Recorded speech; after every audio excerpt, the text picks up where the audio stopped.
Assalamu alaikum. I hope that all of you are doing great. This is the 18th lecture for our course Signals and Systems and covers the topic of response of an LTI system when it is subjected to complex exponentials. This lecture is not entirely made from your book. Just the starting portion of it is from section 3.2 of your book. Otherwise, this is from your reference book. I'll advise you to please go through this lecture and ask me in case you have any problems.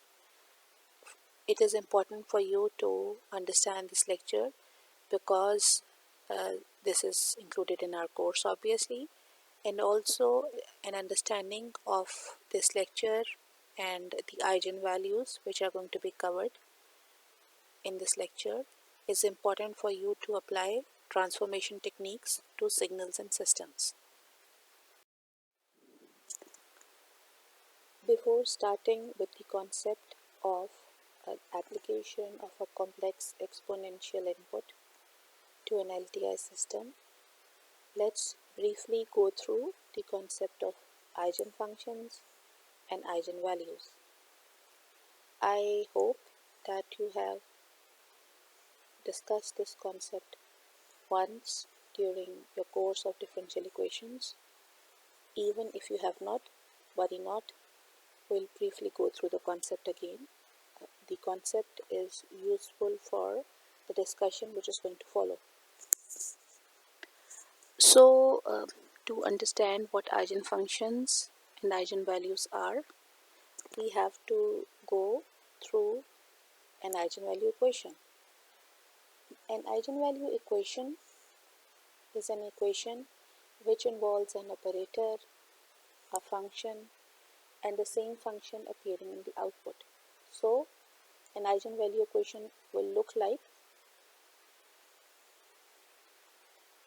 a of x is equal to lambda of x, where a is an operator which is working on a function x. So what happens is once this operates on the function x, we are getting the same function x in the output, and this function is being multiplied by a constant lambda. So this lambda is known as an eigenvalue, and this function x is known as an eigenfunction. So what is an eigenfunction? When an eigenfunction is applied to an operator, we get the same function in the output or as a result of the operation, and the function is either amplified or attenuated by a factor lambda. The value lambda is known as an eigenvalue and x is known as an eigenfunction. For every operator, there is a set of functions which when operated by the operator produces the same function modified or multiplied by this constant factor. Such a function is called the eigenfunction and the modifier is known as the eigenvalue. As I have already said, the eigenvalue can either be this lambda, can be a real number or a complex number. Suppose as an example that we say that the operator a is a derivative operator, it is del by d, derivative of x. So when this operator a works on an input function fx is equal to e3 of x, what happens is that we take the derivative of this e3x, and as a result we get a of x is 3e3x, or as a result of derivating this e3 of x we get 3e3 of x. Now we see that the same input e3x which was applied to this operator a is being produced in the output. So e3 of x is an eigenvalue, is an eigenfunction for this operator a, and the value 3 is an eigenvalue. Now for the same operator a derivative, we can see or say that there are many eigenvalues. For example, e raised to power 5x is also an eigenvalue. or e raised to power 8x is also an eigenvalue. So as it was stated in the third point, for every operator there is a set of functions which when operated by the operator produces the same function modified or multiplied by a constant factor. From the previous slide, we have seen that exponential functions are one of the eigenfunctions of a derivative operator. Each of the exponential function was characterized by its own eigenvalue. So, a knowledge of these eigenvalues and eigenfunctions is useful for understanding many phenomena concerning the operator. In our signals and systems course, our operator of interest is the system. How we introduced our system was, a system was an operator or a process that was working on an input to produce an output. The systems of interest in our course are LTI systems. So to understand certain properties or certain behaviors of LTI systems, we need to determine whether they possess an eigenfunction or not. So let's start by, say, applying a complex exponential input to an LTI system. This LTI system is characterized by its frequency response, by its impulse response h of t. So once we apply an input xt, this input gets convolved by the impulse response h of t to produce the output y of t. How do we define the convolution process is through this equation we have seen. Once I substitute the value of x in this equation, I get h of tau e s t minus tau d tau, which can be broken down into two parts, and since this e s of t does not depend upon tau, which is the variable for integration, I can take it out, and what is left is this expression, which is a function of tau. Now we see that when we apply this est, a complex exponential, as an input to the LTI system, we are getting the same complex exponential as our output, multiplied by this function h tau e minus s tau, which is being integrated in the interval. It does not depend upon time, so it's going to give us a constant value. So this, we get the same function est multiplied by a constant value. So est, we can say that est is an eigenfunction of the LTI system, and it is characterized by its eigenvalue. This expression in the bracket or in the integral can be replaced by h of s, since we say it's a function of s. So this expression, we term it as h of s. So our output y of t is equal to est multiplied by h of s. This h of s is known as the system function or transfer function of the LTI system. The system function or transfer system is a very important parameter to understand the system or to apply the system as an operator to the input. In this expression, we saw that est was the eigenfunction and h of s was the eigenvalue corresponding to this eigenfunction. In short, we can summarize that complex exponentials are the eigenfunctions of LTI system. All complex exponentials are going to be the eigenfunctions of an LTI system.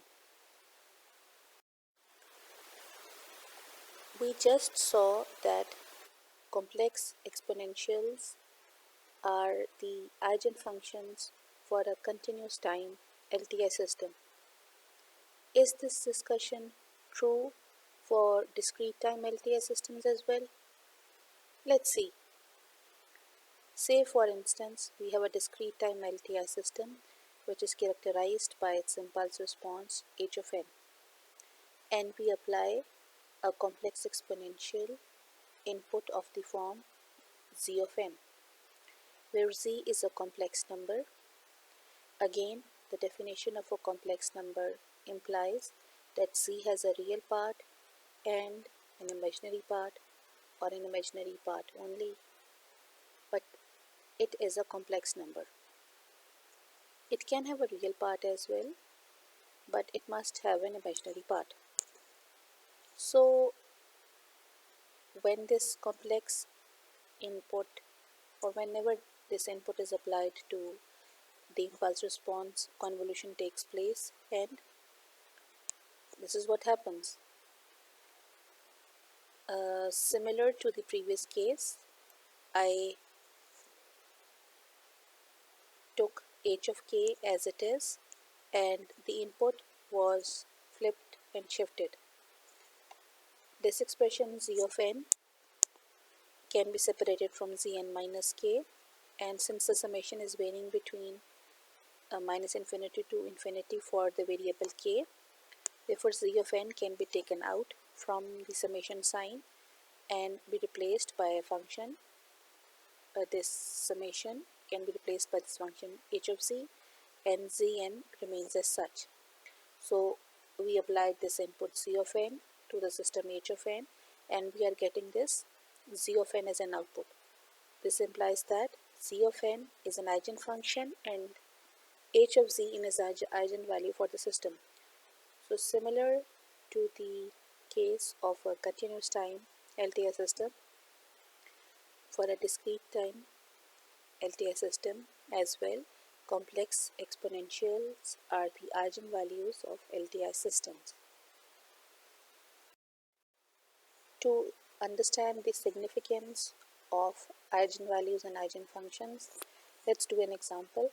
Consider an LTI system yt is equal to xt minus 3. We have to determine the output for this input.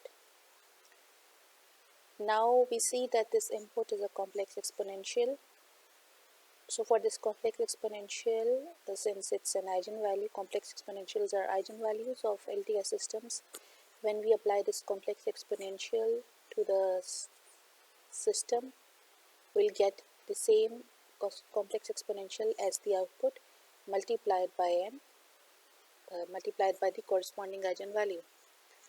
The eigenvalue for this system is determined from h of s, and h of s comes from h of t. So the first step would be determination of h of t to integrate it and determine h of s. Now h of t, how do we get h of t? Since we have an expression for y of t in terms of x of t, and we know that h of t is when the input is an impulse, so simply we apply input impulse and we get h of t is del of t minus 3. For h of t, we integrate this for h of s, we integrate this h of t with respect to by multiplying it by e raised to power minus s star, and we get e raised to power minus 3s. Why do we get this? Because this is shifting property. Remember, what did the shifting property say? Whenever a function is being multiplied, or whenever a shifted impulse is being multiplied by a function, we get the value of the function at the instant that impulse is occurring. So we get e raised to power minus 3s, because tau for this case was, after integration, this becomes 3. So now we see that for this input, our s is actually 2 or j2. So we have to determine this h of s at s is equal to j2. We just substitute s by j2 and we get e raised to power minus j6. we substitute it in the output expression and we get output as e raised to power minus j6, e raised to power minus j2, and that's it. So we can determine the output simply by multiplying h of s at the occurrence of, or for s is equal to the same frequency as the input frequency. Why I am terming it as frequency, we are going to see in the next few slides.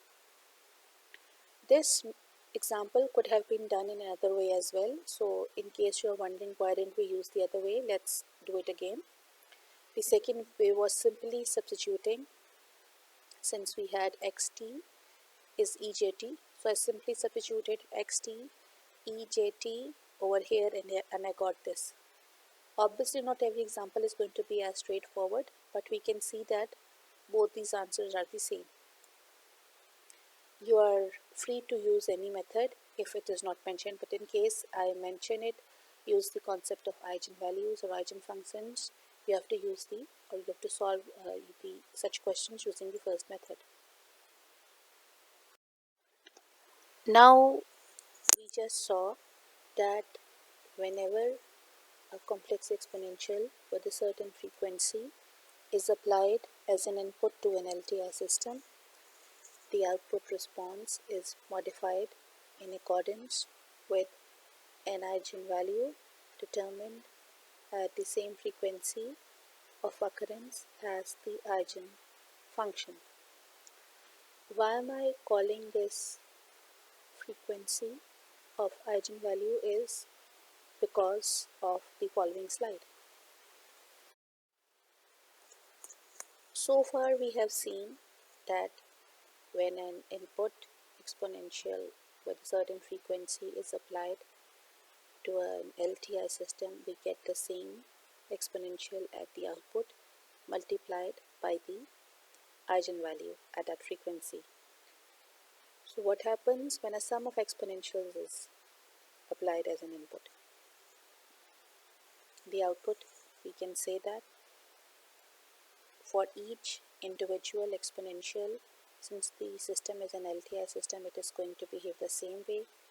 The input multiplied by the transfer function evaluated at the frequency S1, transfer function evaluated at the frequency S2, and the transfer function evaluated at the frequency S3. So what's the net effect? Since it's an LTI system, it means that the additivity property is true. The output is the sum of all these three individual outputs, y1 we can say plus y2 plus y3. So for both continuous time and discrete time LTI systems, if the input can be expressed as a linear combination of complex exponentials, then the output can also be represented as a linear combination of the same complex exponentials. This is a very important concept and is the basis of the analysis known as Fourier analysis, which I keep on introducing you, but we are not going to do it in the next few weeks. But it's a very important technique, or it's a very important concept for the analysis of LTI systems on the whole. This is a generic analysis, and since from the Euler's formula we know that any sinusoid can be expressed as a sum of complex exponentials, so the response is going to have the same trend as that of a complex exponential if a sinusoidal input is applied. We are going to solve with 3 examples to make it more clear to us. But why are we interested in sinusoidal inputs? This I am giving a link at the bottom. This is from an archive at MIT, and it's very useful, which will tell you that why we are interested in sinusoidal analysis in addition to the Fourier series. So far we have seen that for an LTI system, when the output y of t is given as some form of transformation of x of t, when a complex exponential is applied as x of t, how do we determine the output y of t?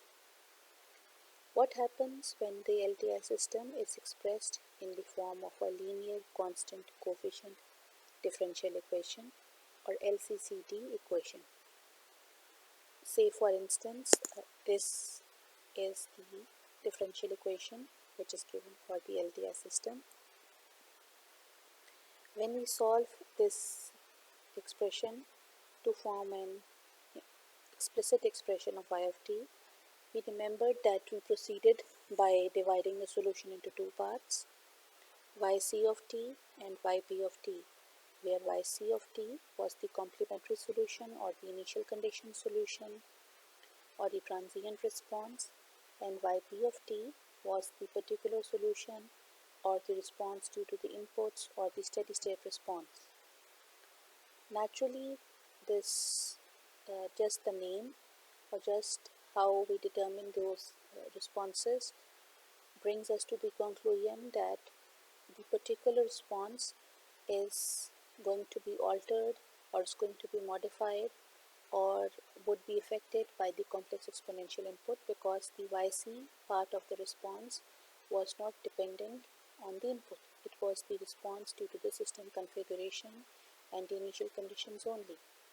So we can also say or we can also replace this yp by y subscript ss, and we'll be doing the same in the forthcoming discussion.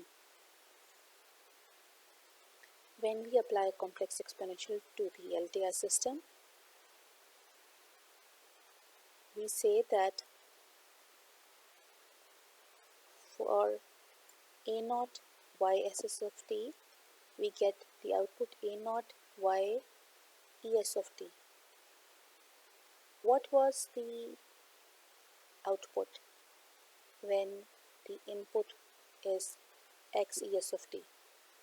We remembered that the y ss of t or the output took a similar form as the input. But over here, if you notice, I have replaced the variable p by y. This is to facilitate or ease our forthcoming discussion.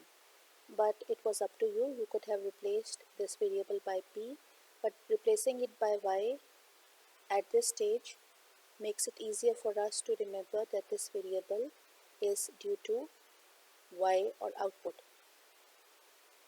So this becomes a naught y es of t. The first derivative becomes differentiating this es of t, a1s y es of t, and so forth till the nth derivative becomes an sn y es of t. So as we increase the derivatives, we'll see the power of s increases, and it's the same as the derivative, for the nth derivative, the factor, the coefficient is a of n and derivative is s of n, or the power of s is s of n. Let's go to the right hand side. b naught of xt, x of t was x est, so it will be just b naught multiplied by x est.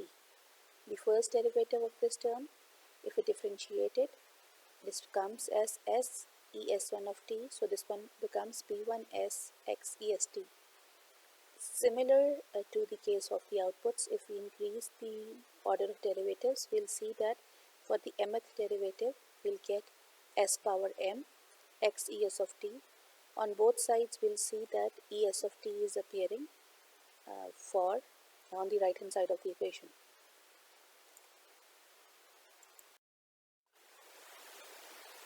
So we substitute the value of y of t and its derivatives in the left hand side of the LCCDE, and the value of x of t and its derivatives in the right hand side of LCCDE.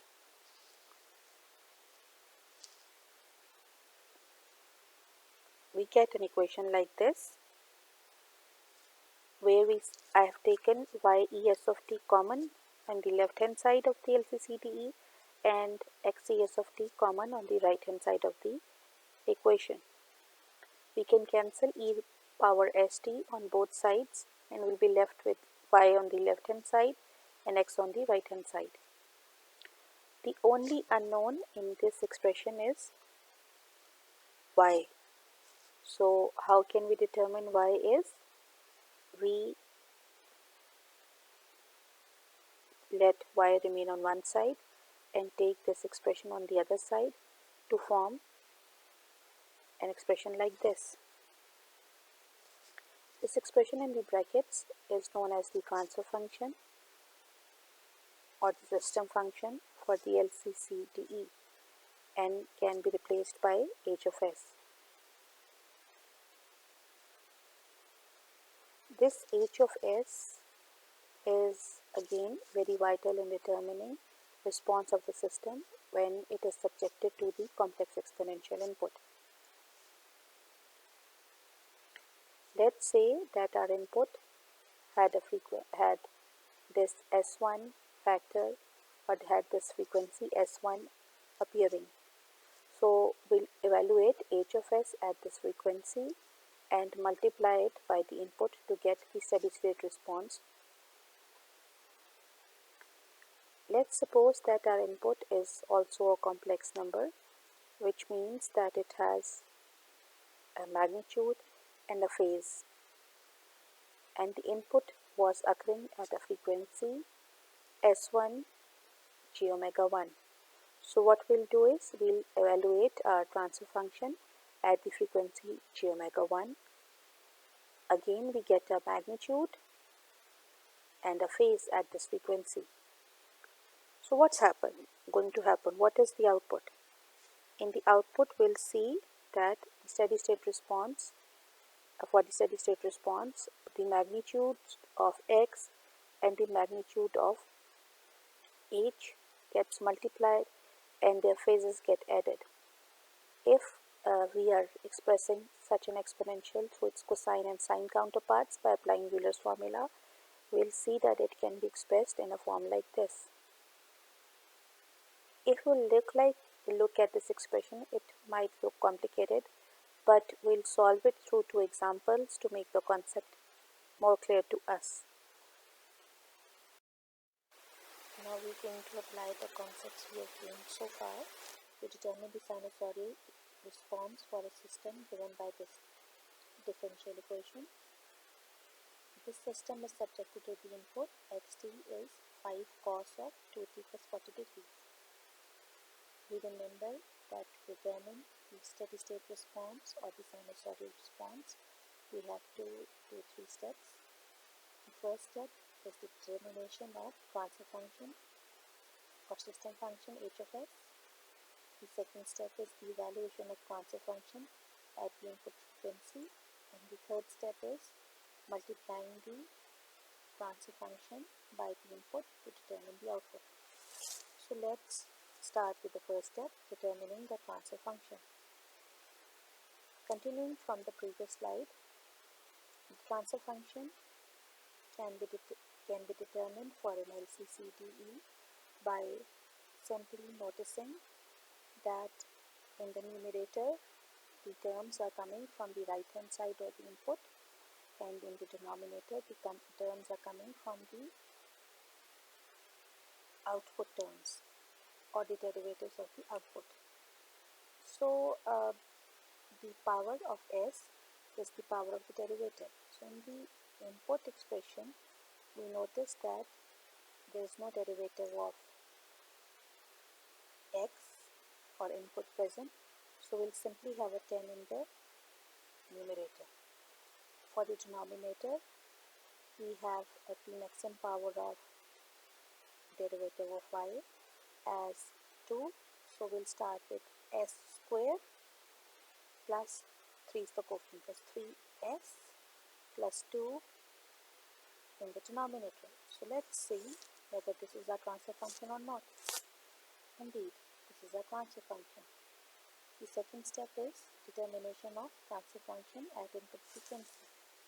If we notice the input, we'll see that the magnitude of input is 5, the frequency is 2, and phase is 40 degrees. So we'll evaluate this transfer function at frequency J2. To evaluate the transfer function, we just substitute the value j2 in the expression. So this s is being replaced by j2 everywhere. We solve it and we solve it. This can give us a magnitude in the phase value like this, and eventually we get 1.581 and a phase of minus 108.4 degrees. So the third step is multiplying both the h and the x to get the output. So the magnitudes of both get multiplied and the phases get added, and this is what we get as the steady state output response of the system. For a discrete time LTI system expressed by linear constant coefficient difference equation, we'll follow a similar set of steps to determine the output. As shown on the slide, we have a difference equation for a discrete time LTI system. When we apply a complex exponential input of the form x z of n, our output will take the form y z of n, where y is a complex constant which is to be determined, which, as we have discussed so far, is also the eigenvalue for the frequency of the complex exponential. So let's substitute this equation in this expression in the difference equation. We can say that ys of n is yz of n, and by virtue of homogeneity property, if yss is being multiplied by a naught, this y of z of n is also being multiplied by a naught. Similarly, to determine y of n minus 1, we replace n by n minus 1 in the expression, and we get an expression like this. So for nth difference, we'll get z power raised to the power minus n with the output expression. Similar is the case for x of n. You can look at it, and in case you don't understand, you can message me or call me to see or say how it comes, but I'll advise you to solve it once by hand and you can easily derive it yourself. So the expression will come y is equal to, again, h of c into x. And what is h of c? H of c is the transfer function or the system function for the discrete time system, which is derived or which can be determined in a similar way.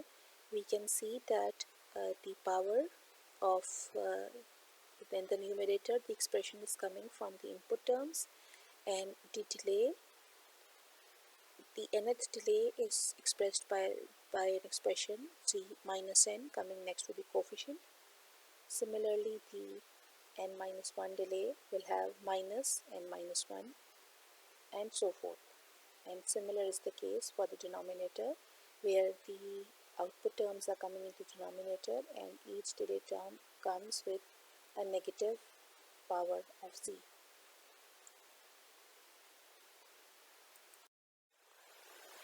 Again, let's reinforce this concept by solving an example for a discrete time LTI system.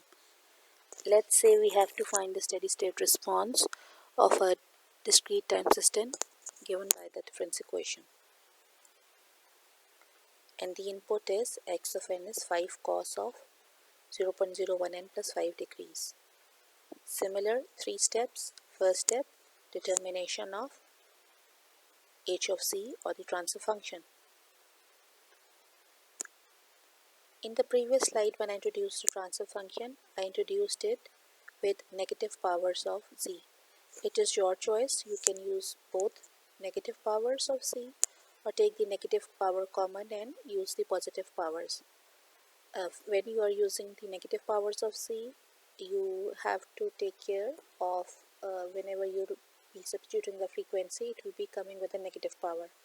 Or simply, as we did in the drawing of block diagrams for discrete time systems, we can take the c minus n common and draw it in the positive powers of c. So we determine the transfer function, and this is what we get.